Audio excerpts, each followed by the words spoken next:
Bienvenidos al comentario del simulacro MIR número 23. Vamos a comenzar con la sección de imágenes, en la cual hay bastantes preguntas interesantes en este caso, y nos vamos en primer lugar a la número 9. La pregunta número 9 no es que sea una pregunta demasiado difícil, pero sí que conviene comentarla porque durante los últimos años ha aumentado el número de preguntas sobre tumores cutáneos no melanoma, epitelioma vasocelular, carcinoma epidermoide, etcétera. Vamos a dedicarle unos minutos para refrescar ese capítulo. Nos dice la 9 que se trata de un varón de 60 años que es agricultor de profesión desde los 14.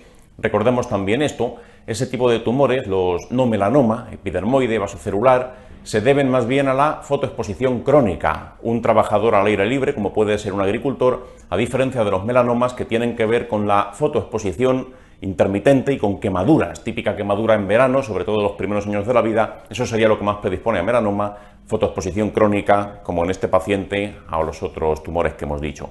Pues bien, nos dicen que tiene una lesión localizada en el tórax, sangrante, friable y que tiene 5 meses de evolución, que habréis visto en la fotografía. ¿Cómo distinguimos a golpe de vista estos dos tumores, carcinoma epidermoide frente a epitelioma vasocelular? Bueno, pues vamos a hacer una pequeña tabla de diagnóstico diferencial, luego veremos algunas fotografías y pasamos a la siguiente pregunta. Aquí tampoco quiero detenerme mucho. Cosas esenciales. El melanoma es el tumor cutáneo más preguntado en el MIR, con diferencia, pero por si acaso nos tuviéramos que defender, acordaos, epitelioma vasocelular frente a carcinoma epidermoide. Una pregunta que podría aparecer, y de hecho ya ha aparecido, es la frecuencia relativa de cada uno. Es mucho más frecuente el epitelioma vasocelular que el carcinoma epidermoide. No obstante, si os preguntan qué es más frecuente, un carcinoma epidermoide o un melanoma, sigue siendo bastante más frecuente el carcinoma epidermoide que el melanoma. De todos los cánceres cutáneos, el melanoma representa una fracción bastante pequeña, Estos dos son mucho más comunes que el melanoma. Y dentro de los dos, acordaos, este es el que más epitelioma vasocelular. Una cosa que han preguntado mucho es sobre su aspecto macroscópico, y los últimos años pues han aprovechado que hay fotografías para mostrarlo. ¿Qué tenemos que recordar sobre el epitelioma vasocelular? Pues dos características, ahora veremos alguna fotografía. Tienes que recordar que, como deriva de las células basales, la epidermis, las células basales no son capaces de sintetizar queratina como tal todavía, eso ya ocurre en estratos más superiores, estrato espinoso y más arriba. ¿Qué es lo que sucede con el epitelioma vasocelular? Pues que tiene un brillo perlado. Al no haber queratina, brilla ese tumor. La queratina es una sustancia que cuando se ilumina con luz, pues no va a brillar, tiene un aspecto como rugoso, como áspero, algo muy queratóxico, como por ejemplo una verruga, pues evidentemente no es brillante. Bueno, pues aquí acordaos, va a haber un brillo perlado como consecuencia de esa falta de queratina que tiene, esa capacidad que no tienen las células de la capa basal, y también se ve a través. Al no haber queratina puedo ver a su través y por ese motivo me voy a encontrar telangiectasias en la superficie de ese tumor. Los neovasos que lo irrigan, que se forman más periféricamente, esas telangiectasias las voy a poder ver, telangiectasias superficiales. Esas son las dos características del epitelioma vasocelular. ¿Cómo sería, sin embargo, un carcinoma epidermoide? Un carcinoma epidermoide no va a haber brillo, va a tener un aspecto como, lo voy a poner entre comillas, verrucoso. No es exactamente una verruga, pero puede recordar a ella por esa proliferación más abundante de queratina. Y otra cosa también muy interesante sobre el carcinoma epidermoide es que casi siempre va a asentar sobre piel previamente dañada, piel fotoenvejecida, piel que ha sido muy castigada durante los años por el efecto del sol. Entonces, piel dañada alrededor. Sin embargo, cuando es un epitelioma vasocelular, la piel que circunda el tumor suele tener un aspecto bastante normal, incluso normal del todo. Aquí, sin embargo, hay fotoenvejecimiento cutáneo alrededor de la piel. Es sencillo distinguirlos, visto una vez, vistas todas. Aquí tenéis un epitelioma vasocelular, fijaros las dos características, el brillo perlado, la piel de alrededor que es más o menos normal, las telangiectasias superficiales, esto es bastante típico, y aquí tenemos el carcinoma epidermoide, fijaros, es bastante comparable al de la pregunta, os habéis fijado, y bueno, pues poco más hay que decir. Fijaros también hay el aspecto de la piel de alrededor, Esto es típico del carcinoma epidermoide que asiente sobre piel previamente dañada. Hay un tumor cutáneo que se parece al carcinoma epidermoide, de hecho hay autores que lo consideran como una variante del carcinoma epidermoide, con un alto grado de diferenciación, pero una variante al fin y al cabo del carcinoma epidermoide. No todo el mundo está totalmente de acuerdo, pero hay que mencionarlo, que es el queratoacantoma. Aquí tenéis un ejemplo, una fotografía de queratoacantoma. Queratoacantoma se caracteriza por un cráter, importante detalle, cráter central de queratina.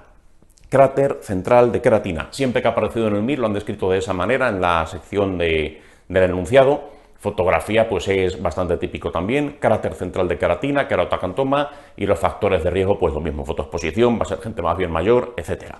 Bien, pues poco más hay que decir. Vamos a añadir algunas palabras más y ya vamos a la pregunta y la pasamos por alto. Aquí no me quiero detener mucho. Cuestiones que sean preguntables sobre, en un examen tipo T, sobre estas dos cosas. Hay una que es muy preguntable. Fijaros que aquí el epitelioma vasocelular hemos dicho que es más frecuente, bastante más frecuente que el otro, pero sin embargo existen un par de zonas donde el epidermoide es mucho más frecuente que el epitelioma vasocelular. Y esto sí hay que recordarlo. ¿Dónde es más frecuente el carcinoma epidermoide?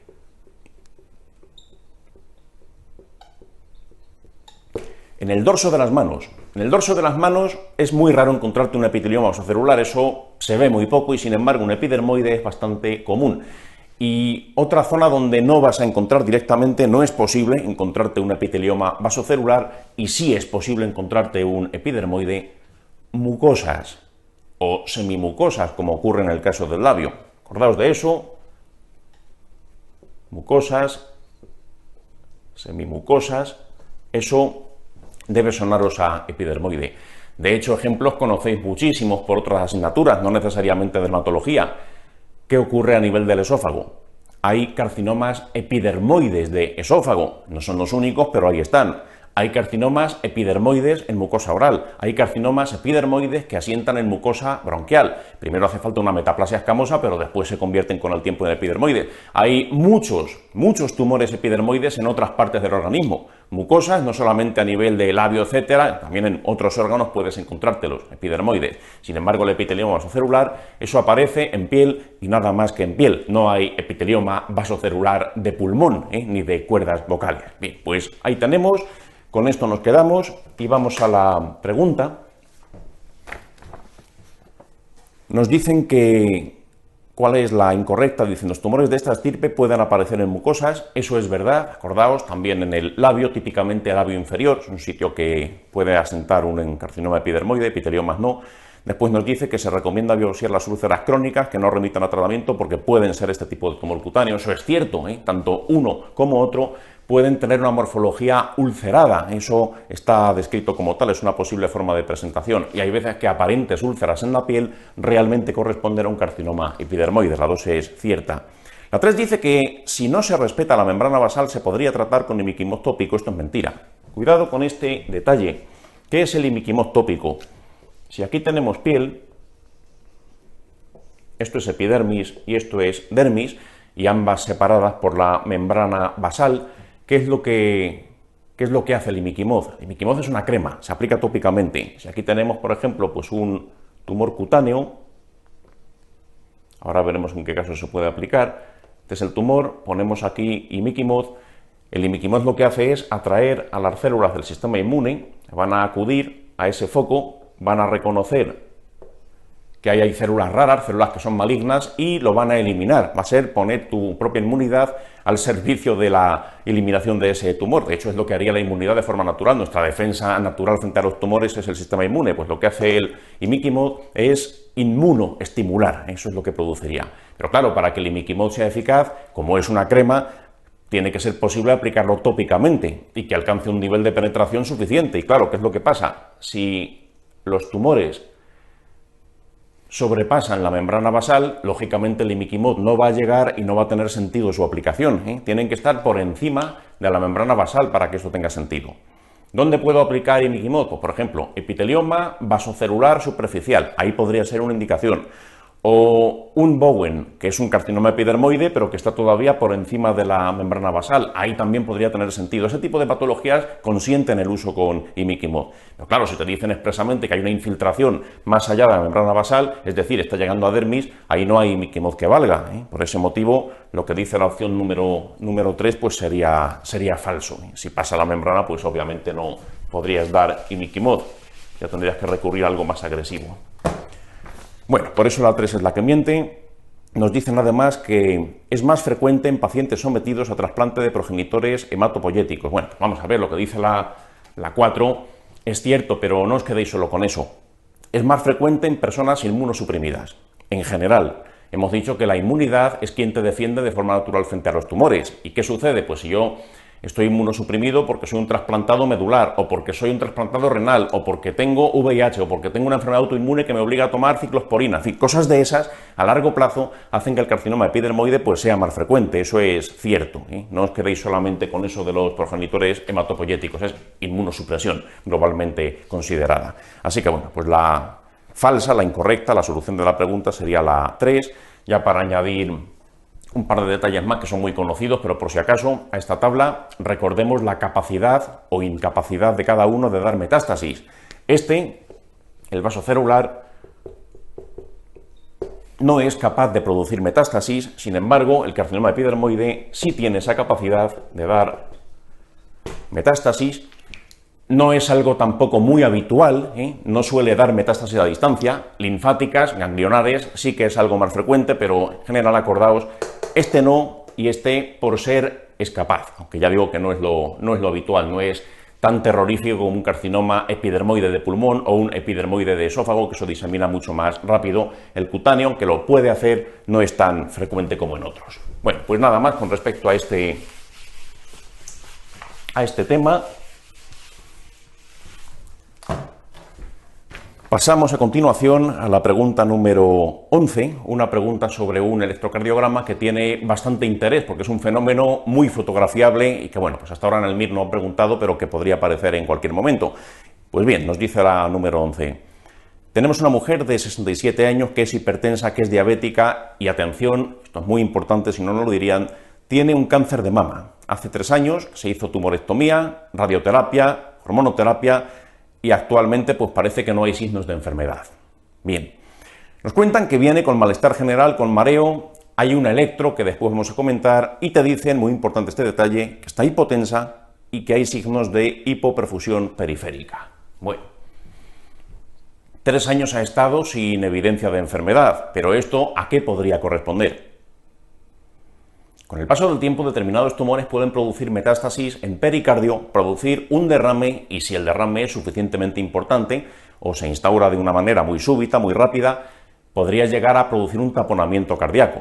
Si yo tengo un derrame pericárdico que es tremendo, imaginaos que esto fuese corazón, esto de alrededor es pericardio, un derrame puede ser cuantioso y a lo mejor no taponar, pero cuando ya sea muy cuantioso o cuando se instaura de una forma muy súbita, puede ser que la presión que se alcanza dentro del pericardio sea suficiente para comprometer el llenado de los ventrículos, particularmente del ventrículo derecho. Aquí pinto los ventrículos y las aurículas, ventrículo derecho, ventrículo izquierdo. Imaginemos que yo tuviese un derrame de gran cuantía o de instauración muy brusca. Eso podría llegar a estrujar desde fuera, a comprimir desde fuera mi corazón, y entonces, claro, pues eso comprometería el llenado de las cámaras derechas a través de las cavas. Bueno, pues eso se describe como taponamiento cardíaco. Ya sabéis que el taponamiento cardíaco, pues hay una serie de fenómenos que son característicos, que si el pulso paradójico, etcétera, hipoperfusión periférica, tal, y bueno, pues aquí da la impresión. No nos describen todavía que tenga pulso paradójico, no han hecho un ecocardiograma tampoco, no es evidente que haya derrame, pero sí que hay un signo que nos traduce que es muy probable que haya un derrame y muy importante, y es el electro en este caso. ¿Qué puede haber en el electro de un paciente que me diga, ojo, que aquí hay un derrame cuantioso? Pues atención, si esto de aquí es pericardio, imaginemos que el pericardio está lleno hasta rebosar de líquido, parece esto una pecera. Y dentro de esta pecera pues tengo el corazón, y el corazón es un elemento móvil, es un elemento contráctil. ¿Qué es lo que sucede? Aquí está el pericardio lleno de líquido, aquí está el tórax del paciente, aquí está una derivación. Para esto solo me hace falta una, aunque se puede registrar en varias este fenómeno que vamos a describir. ¿Qué pasa si el corazón, elemento móvil, está flotando y por tanto moviéndose en un contenido líquido, en un derrame que es abundante? Pues el líquido está separando este corazón de la pared torácica, se está interponiendo ahí y eso pues, puede dificultar la lectura de los fenómenos eléctricos que ocurren en él.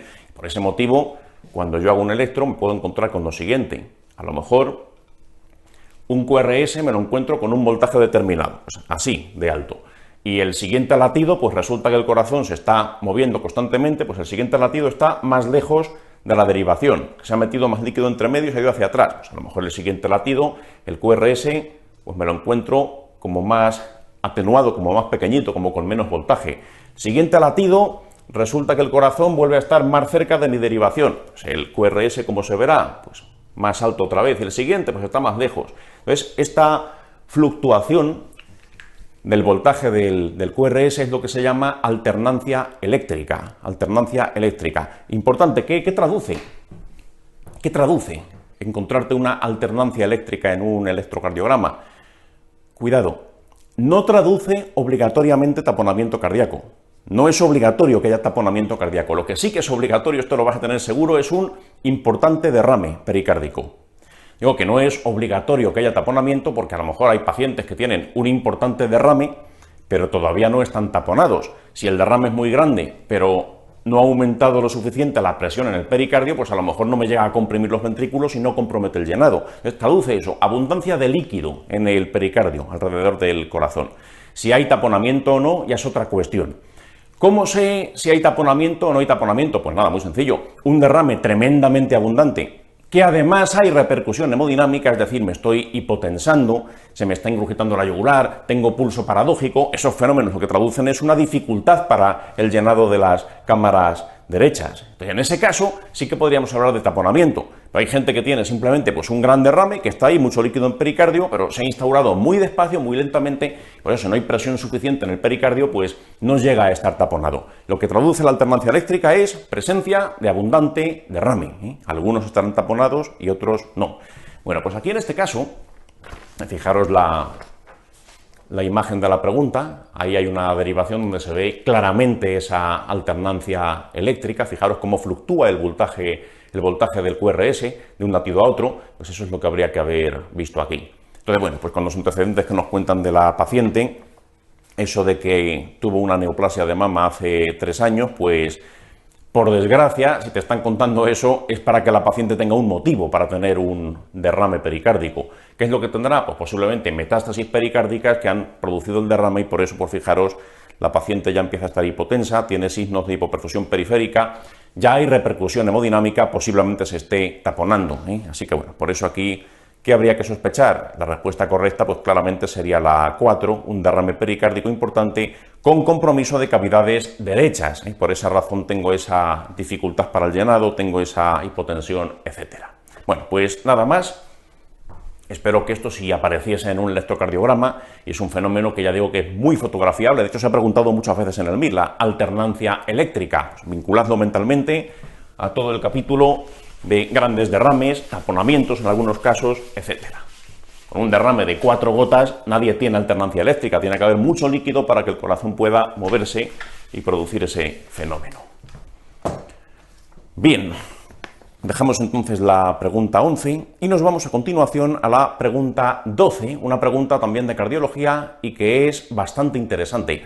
La pregunta 12 recuerda a estas preguntas más antiguas, y no tan antiguas, porque recientemente también ha caído, sobre ciertos dispositivos que emplean los cardiólogos. Por ejemplo, el balón de contrapulsación. El balón de contrapulsación ha sido preguntado muchas veces en el MIR. Es un tema muy rentable, la verdad, porque al final el balón de contrapulsación, ¿qué hay que saber para el examen? Pues las dos cosas que han preguntado. Lo primero, el mecanismo. Repasamos esto. Aquí no es un balón de contrapulsación, ahora lo veremos, pero repasamos el balón en sí. El balón, ¿cuándo se hincha y cuándo se deshincha? Recordemos que el balón de contrapulsación se deshincha en sístole y se hincha en diástole. ¿Cómo funcionaba un balón de contrapulsación? Repasando aquello que ya han preguntado, pues de forma esquemática, aquí tenemos supongamos que esto sea ventrículo izquierdo, esto es aorta, el balón de contrapulsación se coloca en la aorta, va a estar aquí. Este es el balón, y el balón se hincha y deshincha, se hincha y se deshincha. Cuando se hincha, desplaza un líquido, y eso es lo que me ayuda a que aumente el gasto cardíaco, a que aumente la cantidad de sangre que se expulsa hacia tejidos periféricos. Ahí se hincha, y eso pues mueve un contenido hacia adelante cada vez que se hincha. Pero claro, ¿cuándo se hincha? Cuidado, se hincha cuando el corazón, atención, cuando el corazón está relajado, cuando el ventrículo está relajado. ¿Por qué? Imagínate que se hinchase en sístole. Si se hinchase en sístole, no dejaría pasar la sangre que viene del ventrículo. Entonces, lo que hace es hincharse en diástole y deshincharse en sístole. Cuando hay sístole, está deshinchado, entonces pasa la sangre procedente del corazón. Cuando el ventrículo ya se relaja, es cuando se hincha el balón y da un impulso que manda sangre hacia adelante. Por eso se llama contrapulsación. Se hincha contrario a la pulsación cardíaca, se hincha en el momento en el que hay diástole, cuando el ventrículo está relajado. Bien, otra cosa muy preguntada sobre el balón de contrapulsación son las contraindicaciones. ¿Qué contraindicaciones se te ocurren? Pues es bastante lógico, por la posición que ocupa. Si yo tengo una patología aórtica severa, por ejemplo un aneurisma aórtico tremendamente grande, ya muy frágil por tanto y con probabilidad de romperse, pues sería peligroso poner un balón de contrapulsación. O también cuando alguien tiene una insuficiencia aórtica severa, acordaos, se lo han preguntado mucho, ¿por qué la insuficiencia aórtica severa contraindica el uso de balón de contrapulsación? Pues muy sencillo, el balón cuando se hincha propulsa sangre hacia adelante, eso está claro, pero también al hincharse hay un cierto volumen de sangre que se desplaza hacia detrás, y claro, si en ese momento, acordaos que cuando se hincha el ventrículo estaría en diástole, si en ese momento la válvula aórtica estuviese abierta, porque tengo una insuficiencia aórtica, esa sangre volvería al ventrículo y digamos que se sobredistiende, el ventrículo recibiría un extra de sangre que produciría una sobredistensión y eso pues puede dificultar el funcionamiento, puede sobrecargar el ventrículo izquierdo y funcionar todavía peor. Por ese motivo, acordaos, si tengo insuficiencia aórtica severa, no se debe usar el balón de contrapulsación. Lo normal sería que en diástole esta válvula estuviese cerrada. Entonces, por eso, en una persona normal, si vuelve sangre, choca contra la válvula aórtica y no pasaría nada. Pero si está abierta y muy abierta, insuficiencia aórtica severa, acordaos, sobrecargaría el ventrículo izquierdo y eso es un efecto indeseable. El contraindicado, en resumen, en la insuficiencia aórtica severa, la patología aórtica severa, la propia aorta, y nada más que decir sobre el balón de contrapulsación, eso es lo que han preguntado hasta ahora. Si preguntan algo, lo normal sería que repitiesen este mismo aspecto, porque ahora mismo los cardiólogos tienen algo que les gusta más. Ahora tienen algo que es bastante más moderno que el balón de contrapulsación. Fijaros que esto es un dispositivo que en esencia es puramente mecánico. Se hincha, deshincha, se hincha, deshincha. No es algo intelectualmente muy sofisticado, no es algo que cueste mucho trabajo diseñar ni pensar. Se puede desplazar líquido, pues según se hincha, deshincha, eso es fácil, eso es rudimentario. Ahora hay algo que les gusta mucho más, y es el Impella, que es lo que preguntan aquí en esta pregunta número 12. Vamos a ver primero lo que le pasa al paciente y después describimos el dispositivo para saber reconocerlo en caso de que te lo mencionen. Esto hasta ahora pues en el MIR no ha caído, pero algún principio tenemos que conocer. Y dicen en la pregunta 12, tenemos un paciente que ha tenido infarto agudo de miocardio anterior, 5 horas de evolución, le han hecho una angioplastia primaria, le han puesto 2 stents, y bueno, pues parece que la evolución no es buena, es desfavorable, hace un shock cardiogénico, parece que bueno, pues ha precisado pues, todo tipo de apoyos, drogas vasoactivas, adrenalina, idobutamina, y aún así pues está fatal. Te cuentan que empieza a elevarse el lactato, te cuentan además que tiene una fracción de eyección horrorosa, de un 15%, y te cuentan que bueno, que a pesar de eso, y claro, esto habría que descartarlo, cuando alguien tiene un infarto de miocardio y las cosas van así de mal, una cosa que habría que plantearse es que tuviera una complicación mecánica. ¿Y si se le ha roto el tabique? ¿Y si se le ha roto la pared libre de algún ventrículo? Pues a lo mejor eso podría justificarlo, pero no, aquí no hay evidencia de que se haya producido una complicación mecánica. Tampoco creo que la tenga arrítmica, el paciente seguramente estará monitorizado y si hay alguna arritmia que produzca ese bajo gasto, pues lo estarías viendo. No, asumimos que no hay complicación, ni eléctrica ni mecánica. No se ha roto un tabique, no tenemos una insuficiencia mitral aguda por necrosis de un papilar, nada de eso. Simplemente pues, un shock cardiogénico porque el ventrículo está en muy mal estado. Bien, pues nos dicen ¿Cuál de las siguientes opciones corresponde al dispositivo de soporte mecánico que nos enseña la imagen asociada? Vamos a ver. La imagen la vemos después, pero primero hay que entender un poquito ese dispositivo. ¿Qué es el Impela? Pues vamos a ver. El Impela es una turbina, eso es lo que hace, groseramente explicado, una turbina, que lo que hace es trasladar líquido de un punto a otro, a través de ella, como hace cualquier turbina. Vamos a ver una fotografía de cómo es, para poder reconocerlo más fácilmente, en el caso de que apareciese en una radiografía. Fijaros el aspecto que tiene, que es una turbina, pues se parece bastante a un muelle gordo, esa es la pinta que tiene el Impela, ¿eh? Y fijaros que termina en una especie de rabo de cerdo, de hecho, pues es un catéter, o lo seguía con un catéter que se llama en rabo de cerdo. Bueno, pues ahí lo tenéis, ahora lo veremos puesto y entenderemos cómo funciona. Pues este es el aspecto que tiene, como una especie de muelle, como una turbina, y funciona de la siguiente manera. Vamos a ver, aquí está, vamos a imaginar que esto sobrepasa mis habilidades como dibujante, después pondré un esquema porque me parece que no estoy tan seguro de saber transmitir la idea visualmente. Vamos a ver, esto lo voy a intentar no obstante. Esto es aorta, esto es ventrículo izquierdo y aquí aurícula izquierda, que no nos hace falta. El corazón no es exactamente así, pero bueno, yo lo dibujo así, a ver si lo puedo explicar con esta imagen, aunque no sea muy buena. ¿Qué hace el Impela? Atención, pinto en otro color, pinto en azul. El Impela es un dispositivo de asistencia ventricular, va a ayudar al ventrículo de una forma diferente al balón de contrapulsación. El balón de contrapulsación decíamos que estaba aquí puesto, pero no. El Impela va a estar dentro del ventrículo, por lo menos una parte de él va a estar dentro del ventrículo. ¿Y qué es lo que hace? Pues lo siguiente, aquí tenemos la famosa turbina. La pinto como un muelle, que es el aspecto que tiene. Ahí está, aquí estaría el rabo de cerdo para anclarlo ahí al ventrículo. ¿Qué es lo que hace este dispositivo? Pues mira, lo primero, ¿cómo lo hemos puesto? Esto se pone por vía arterial. Puedo metérselo al paciente pues a través de la femoral y ahí está ubicado. Hay algunas versiones más modernas que a través de arteria axilar también se puede poner, como sea, pero por vía arterial. Les llega, una parte va a estar dentro del ventrículo y otra parte fuera del ventrículo, más o menos como veis aquí. Se sobrepasa la válvula aórtica y llega uno de los extremos y está en aorta. ¿Qué es lo que hace? Pues hace lo siguiente, lo que hace es succionar sangre, chupa sangre literalmente del interior del ventrículo, toma de aquí, succiona, la turbina esta se mueve y lo que hace es expulsar esa sangre hacia la aorta. Lleva un motorcillo que le permite hacer eso. Y lógicamente esto pues representa un importante apoyo al ventrículo. El ventrículo pues tiene ahí una fracción de eyección del 15%, nos han dicho, está fatal, está en shock cardiogénico, y esto pues lo que va a hacer es aumentar considerablemente el gasto cardíaco de este paciente. Mucho más de lo que puede hacerlo un balón de contrapulsación. Esto es superior a un balón de contrapulsación. Eso es lo que hace. Chupa la sangre de aquí, el ventrículo está incompetente y no puede bombear con suficiente fuerza para hacerlo él, pero sin embargo este catéter pues le ayuda. Chupa sangre, la mueve, la expulsa hacia la aorta y bueno, pues con esto ¿qué vamos a conseguir? Pues muchas cosas.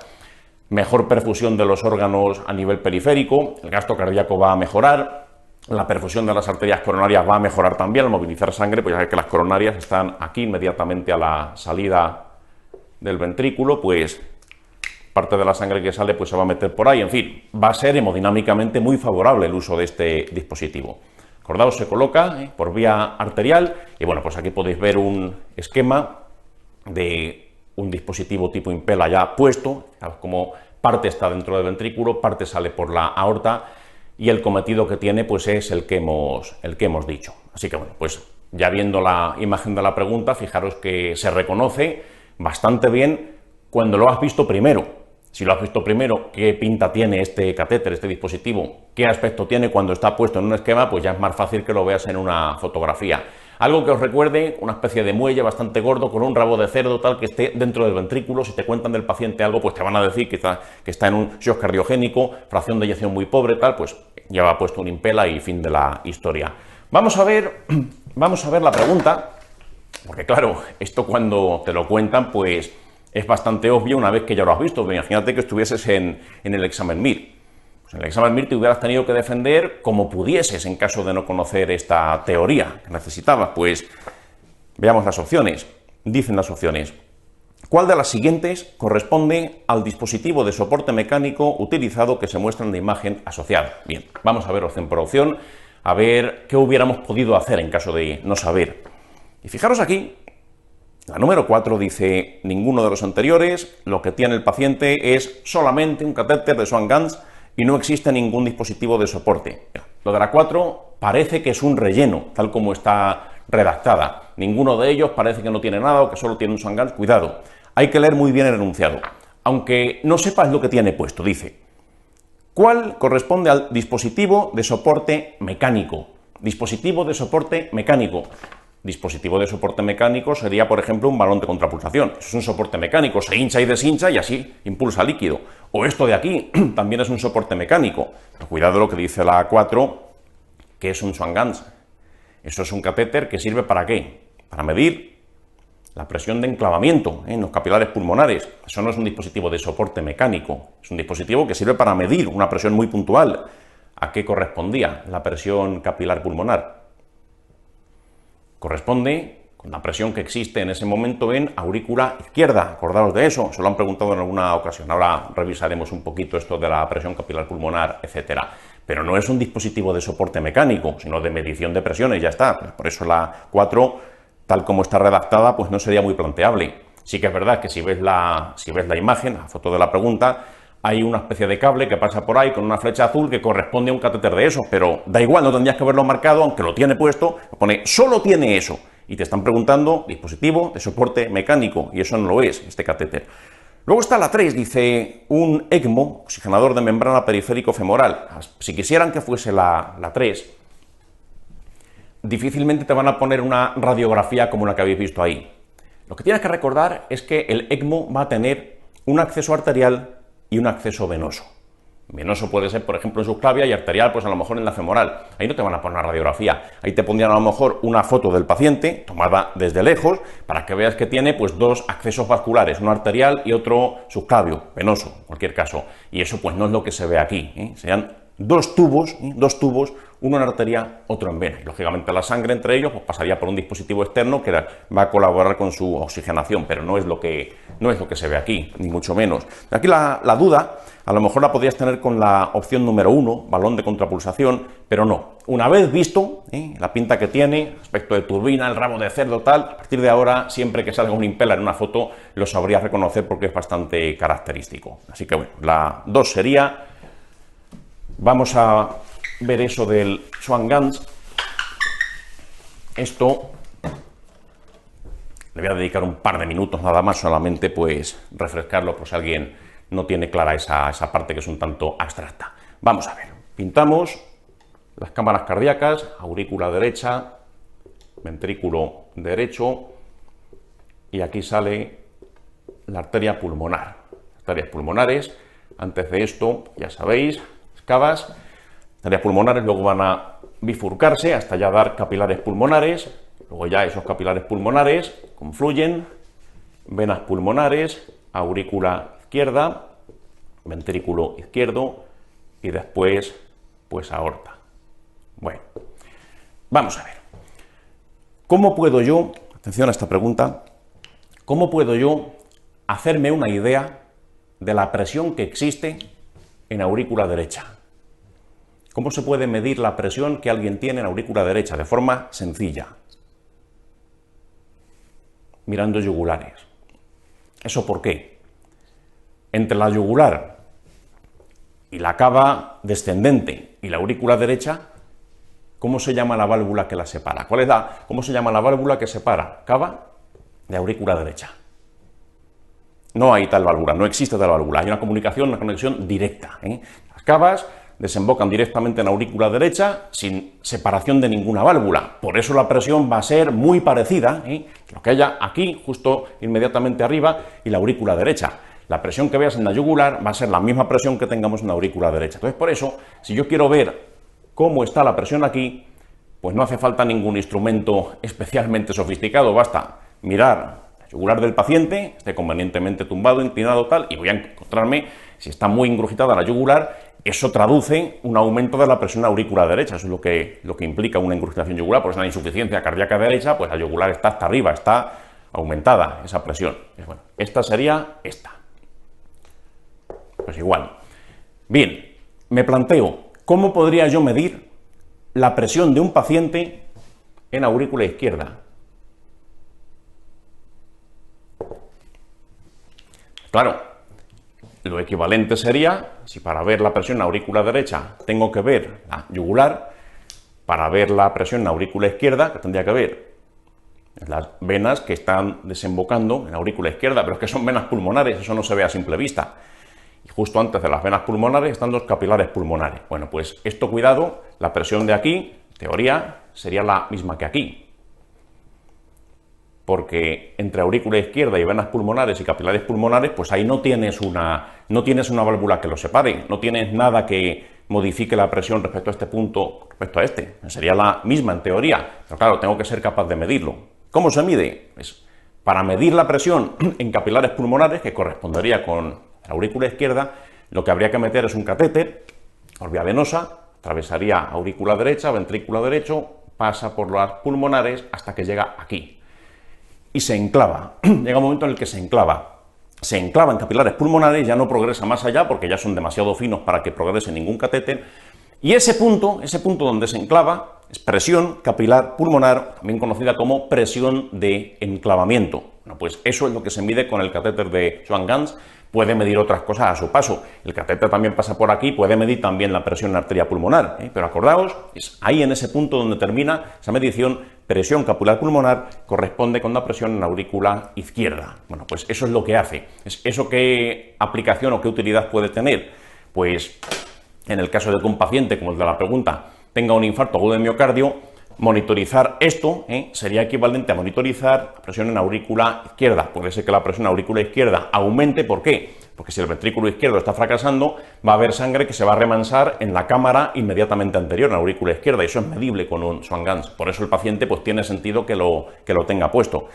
Pero eso no es un dispositivo de ayuda al ventrículo izquierdo, es un dispositivo de medición. Una pregunta que apareció en el MIR hace ya un tiempo, y de hecho varias veces lo han preguntado, es la siguiente. Si yo tuviese una persona con hipertensión, atención a esto, hipertensión pulmonar primaria, ¿cómo estaría la presión capilar pulmonar en la hipertensión pulmonar primaria? Hay muchos tipos de hipertensión pulmonar primaria y tampoco hace falta dominarlos todos porque no es el tema precisamente más preguntado en el MIR. Pero como concepto tienes que recordar que en la mayor parte de esos tipos, hay excepciones por supuesto, pero no vamos a entrar en eso, la hipertensión pulmonar primaria tendrías una presión capilar pulmonar normal. ¿Por qué? Sencillo. ¿Qué pasaba en la hipertensión pulmonar primaria? La patología, la mayor parte de sus variantes, pues están en las arteriolas pulmonares. Las arteriolas pulmonares están estrechadas, como sabéis, y entonces, claro, pues este estrechamiento de esas arteriolas pulmonares condicionan que aumente la presión en la arteria pulmonar, y eso repercute sobre el ventrículo derecho, aurícula derecha, y a largo plazo pues me puede dar una insuficiencia cardíaca derecha. Pero atención, el catéter, cuando se enclava, sobrepasa esas arteriolas y lo que se enclava es en capilares. Por ese motivo, cuidado, la presión capilar pulmonar es normal en una hipertensión pulmonar primaria. Mal aquí, porque el punto en el que está la obstrucción es más proximal a ese catéter. Eso ahí no hay problema, la presión se va a registrar alta en la arteria pulmonar, de acuerdo, pero si llego hasta aquí, presión capilar pulmonar, pues va a ser normal. ¿Por qué? Pues porque en la aurícula izquierda no está sucediendo nada. Si yo tuviese el siguiente caso, un paciente que tiene hipertensión pulmonar, pero secundaria a una estenosis mitral de larga evolución, ¿cómo estaría la presión capilar pulmonar? Aumentada. Si yo lo que tengo es una estenosis mitral, esta válvula de aquí está estrecha, la sangre no puede pasar, la presión aumentaría en aurícula izquierda y por tanto aumentaría aquí, capilares pulmonares, que es la misma presión. Por eso cuando es una insuficiencia, una hipertensión pulmonar secundaria a alguna causa que tenga que ver con la mitad izquierda del corazón, por ejemplo una estenosis mitral de larga evolución, va a estar aumentado esto y esto. Cuando sea una hipertensión pulmonar primaria, acordaos, el problema está en las arteriolas pulmonares, la presión capilar pulmonar va a ser normal. Pues eso se preguntó en su momento. Según la causa de hipertensión pulmonar, puede estar aumentada o puede estar normal. Bueno, pues esto, un recordatorio por si acaso alguno no lo tenía claro. De hecho, cuando preguntamos esto en los simulacros, pues hay habitualmente más fallos de los debidos, por eso merecía la pena dedicarle un poco de tiempo. Bien, pues nada más con respecto a esta pregunta número 12. Luego hay otra que está vamos a ver, de pasada, la número 15. Ya sabéis que la patología esofágica está de moda ahora mismo en el MIR, está siendo fotografiada con más frecuencia. Aquí en la pregunta 15 nos muestra una imagen donde vemos esto que nos presentan aquí. ¿Y esto qué es? Aquí vemos como blanco en el esófago. Así, burdamente, blanco en el esófago, una de las cosas que tendrías que plantear es una posible candidiasis esofágica. Y aquí habrías acertado. Se ven como pseudomembranas blanquecinas. Eso es una cosa que puede ocurrir cuando tienes una candidiasis esofágica. No siempre te vas a encontrar el aspecto típico de requesón, también puede tener un aspecto como el de la pregunta. Y también tendrías que diagnosticar candidiasis esofágica. ¿Y el tratamiento cuál es? Cuidado con este detalle. El tratamiento de la candidiasis esofágica no va a ser de entrada anfotericina, ni nada de eso, ni caspofungina, ni similares. No, aquí no. Aquí, cuidado, basta con fluconazol. Fluconazol oral, eso es lo que suele bastar, más que de sobra, para combatir una esofagitis candidiásica. Esto se puede encontrar más en el contexto de los pacientes VIH. Acordaos, fluconazol oral. Aquí no se empieza con otros antifúngicos más agresivos o por vía parenteral. Bueno, pues nada, aquí la respuesta correcta sería, por tanto, la 3. No es una pregunta muy complicada, porque fijaos las alternativas que nos dan. Quitarle el esófago, la de la 4 suena un tanto agresivo, y lo de la 2, pues muy desacertado, porque aquí no estamos pensando en un herpes esofágico. ¿Cómo sería una esofagitis por herpes virus? Que eso es lo que preguntaron en la última convocatoria del MIR. Verías úlceras, úlceras, vesículas no, úlceras. Vesículas no, porque están rotas. En el momento en el que ya metes el endoscopio ya no hay vesículas. De hecho, las vesículas ahí no duran nada. No es como en la piel, que pueden durar un poquito más. La mucosa esofágica pues tiene una capa suficientemente fina, es un epitelio malpighiano, como se llama. Eso no tiene la capacidad de hacer esas vesículas. Son directamente úlceras, y así te lo vas a encontrar, como la foto que mostraron en la convocatoria previa. Bueno, pues nada más. Pseudomembranas blanquecinas. Dejamos la pregunta número 15. Y pasamos, atención, a otra pregunta más o menos de repaso. Esta espero que también la hayáis tenido bien y lo hayáis sabido reconocer, que es la número 17. Aquí nos cuentan una mujer de 50 años que no puede coger con sus brazos a su nieto. Parece que le cuesta mucho. Esto traduce algo de debilidad muscular, lógicamente ese es el sentido. Y nos dicen que en la fotografía nos encontramos con esto. Esta es otra patología muy fotografiable, ya lo hemos visto varias veces durante los simulacros e insistimos en ella porque creemos bastante probable que caiga alguna vez en el examen. De hecho, ya ha caído. ¿Esto qué son? Telangiectasias periungueales. Acordaos que la dermatomiositis puede producir muchas cosas y muchas de ellas pues susceptibles de aparecer en versión foto. Telangiectasias periungueales es quizá de las menos conocidas, pero que hay que recordar. Acordaos, más debilidad muscular como tiene esta paciente, pues te refuerza el posible diagnóstico. Te podrían contar a lo mejor incluso que tuviera algún carcinoma oculto, alguna neoplasia de órgano sólido oculto. Acordad que la dermatomiositis con cierta frecuencia pues va a corresponder a un síndrome paraneoplásico, va a aparecer vinculado a un tumor que a lo mejor ni se conoce, puede ser la primera manifestación de un tumor oculto. No siempre va a ser así, pero hay que pensarlo. No aparece en el MIR, lo han preguntado de esa manera. ¿Qué más tenemos que recordar de esta patología? Esto que veis en este momento, ¿cómo se llama?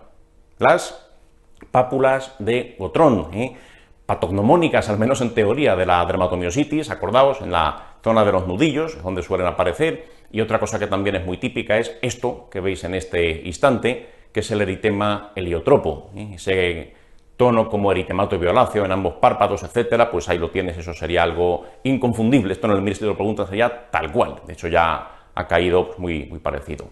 Bueno, pues nada más, por eso la pregunta 17, la respuesta correcta pues sería la 3, sospecho de dermatomiositis, miraría alrededor de los ojos, con ánimo de encontrar lo que acabamos de explicar, dorso de las manos por el Gotrón, y como dice la número 3, pues haríamos un cribado de cáncer de mama, cáncer de ovario, y algunos otros cánceres realmente también están vinculados. Habría que hacer un estudio pues más o menos global y buscar un porqué para la aparición de este problema. en los niños es diferente. Si aparece una dermatomiositis en edad infantil es excepcional que eso se vincule a ningún tipo de cáncer oculto, pero en la edad adulta sí que es más corriente. Bueno, pues nada más con respecto a la 17, ahora simplemente de recordar esa fotografía. Y ahora sí, en esta nos vamos a detener un poquito más, es la pregunta 21. Vamos a ver. La 21 hace alusión a algo que cada vez se está preguntando más en el MIR, que son los gráficos de epidemiología y estadística, los gráficos de embudo, ya han caído tal cual. Vamos a refrescar esta idea, porque cuando lo preguntamos en los simulacros también hemos visto una cierta carencia, se falla más de lo que sería deseable. Ya dijimos que dedicaremos algún vídeo por completo a contar epidemiología y estadística, pero eso será más adelante. Vamos a ver esta fotografía porque merece realmente la pena. Nos dice, con respecto a este gráfico, imagen vinculada, pues el cual sería la afirmación correcta. Y bueno, pues aquí nos cuentan que si es un embudo, que si es un forest plot, que si es un embudo, tal. Bueno, aquí claramente es un embudo, la fotografía pues ya la habéis visto, no hay que hacer mucha abstracción para darte cuenta que tiene forma cónica, pero vamos a explicar estos gráficos porque es algo que lo tenemos que tener todos muy claro.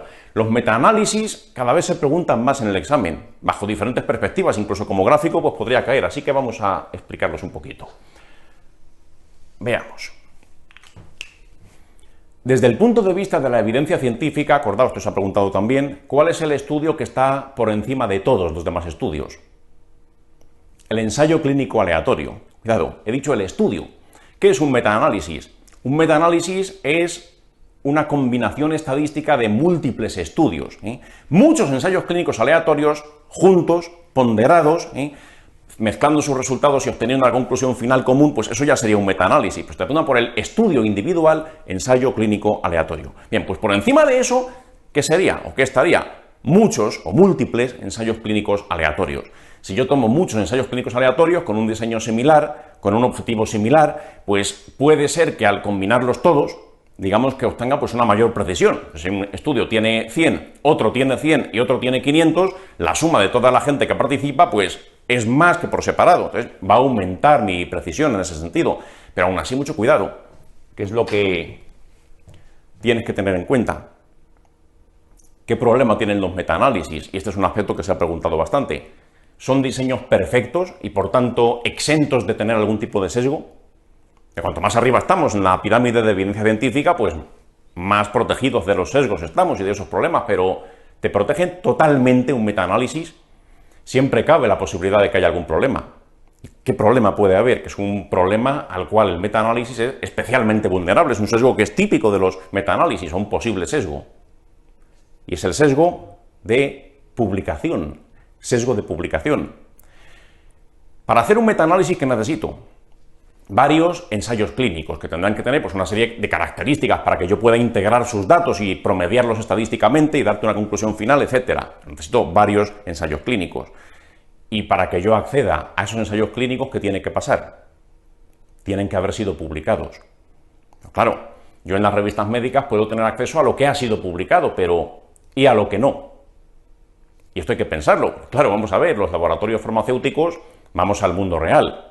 Los laboratorios farmacéuticos no hacen los estudios para que yo pueda, por lo menos no solo para que yo pueda elegir libremente cuál es el mejor tratamiento para mis pacientes, etcétera. No, cuidado, eso es una cosa que sí, debería ser así, pero también hay que tener en cuenta lo siguiente, y es que los laboratorios farmacéuticos pues son empresas privadas cuyo objetivo, aparte de ayudar al paciente y buscar nuevos tratamientos, etcétera, pues es ganar dinero, porque si no, pues no sería sostenible. Entonces, ¿qué pasa? Pues hay veces que a lo mejor lo que publican es interesado. O más bien, lo que no publican o que dejan de publicar es interesado. Imagínate que tu laboratorio, del cual vives, y ese es tu medio de subsistencia, resulta que han hecho un nuevo antihipertensivo que es peor que el de la competencia. Pues a lo mejor ese estudio no se publica. O incluso, peor aún, un nuevo antihipertensivo que es peor que el placebo, que hasta sube la tensión arterial. No creo que ese estudio se publicase.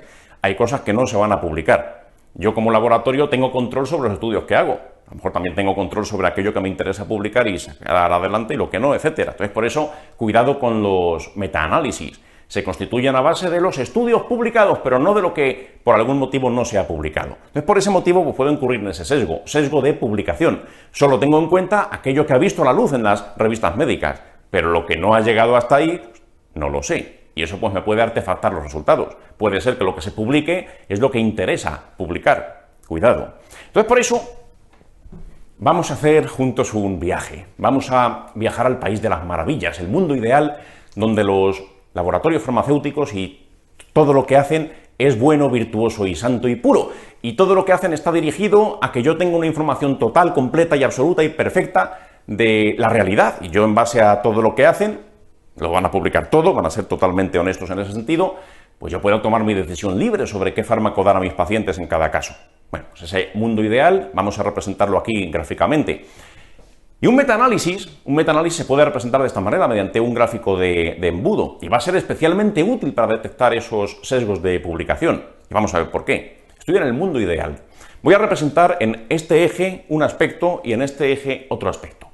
En el eje de ordenadas, aquí, el vertical, aquí voy a representar la precisión de los estudios que estoy manejando. Cuanto más preciso sea un estudio, pues más arriba va a estar representado, cuanto menos preciso, más abajo. ¿Qué parámetro se vincula directamente con la precisión de un estudio? Del tipo que sea, un ensayo clínico, un cohortes, un casos y controles, da igual. Hay un parámetro que de forma directa influye en la precisión. ¿Cuál es? Tamaño muestral. Cuanta más gente participa en un estudio, pues es más reproducible. Digamos que si hay un estudio que participan pues 10.000 o 100.000 personas, lo normal sería que si se repitiese muchas veces el resultado fuese siempre el mismo, o más o menos siempre el mismo. ¿Por qué? Cuanta más gente participa, el resultado pues va a variar menos como consecuencia del azar. Y por eso, los ensayos que tengan mucha gente van a tener más precisión, van a estar representados aquí arriba, menos gente aquí abajo. Y el otro eje, el eje de abscisas, lo que va a representar es el efecto. Vamos a suponer que estuvieses comparando pues dos fármacos, fármaco A frente a fármaco B. Bueno, pues aquí normalmente pues va a haber una especie de eje central que representaría el efecto neutro. Si yo tengo un ensayo clínico, supongamos de muy alta precisión, que apunta a que los dos fármacos que estoy comparando tienen más o menos el mismo efecto, mismo resultado, mismo porcentaje de éxito, pues estaría probablemente pues aquí arriba. Mucha gente tiene el estudio, mucha precisión, ahí arriba. Como el efecto más o menos pues es neutro, no se pronuncia a favor de ninguno de los dos fármacos, pues estaría más o menos por aquí. Efecto neutro, que es esta línea imaginaria que he marcado aquí de puntos. Voy a la literatura, busco otro estudio. Resulta que otro estudio me dice, también con mucha precisión, me dice que parece que uno de los dos, fármaco y de la derecha, fármaco B, ejemplo, es un poquito superior. Entonces, bueno, pues lo represento gráficamente, sale ligeramente favorable a este fármaco al B. Luego encuentro en la literatura otro, de más o menos el mismo tamaño, que parece que es ligeramente favorable al fármaco A. Pues eso se representaría más o menos ahí arriba también, y un poquito a la izquierda de esta línea, favorable al fármaco A. Y bueno, pues todo esto al final configuro un gráfico donde representa pues todos los estudios que participan en este metaanálisis. Claro, ahí arriba, fijaros, los que tienen muchísima gente, mucha precisión, si están bien hechos y el diseño es parecido y todo es comparable, pues el resultado tendría que ser bastante similar, bastante similar. Y esto es lo que tiene la ciencia. Si yo tengo el mismo número, más o menos el mismo número de pacientes, más o menos el mismo diseño, y luego en dos momentos diferentes, en dos lugares diferentes, pues el resultado tendría que ser el mismo, si esto se ha hecho igual y todo es comparable. Bueno, puede haber pequeñas fluctuaciones debidas al azar. Por eso los puntos pues no van a coincidir exactamente en la misma línea, pero más o menos están muy próximos. ¿Qué sucede si uso un estudio con poca precisión? Un estudio que en lugar de tener 1000 pacientes tiene 10 pacientes. Pues ahí el azar va a influir mucho y entonces me puedo encontrar pues más variabilidad. Aquí abajo, estudios con menos precisión, pues a lo mejor me sale uno aquí, otro aquí, otro aquí, otro aquí, lo que sea, pero mucho más apartados entre sí. ¿Y por qué?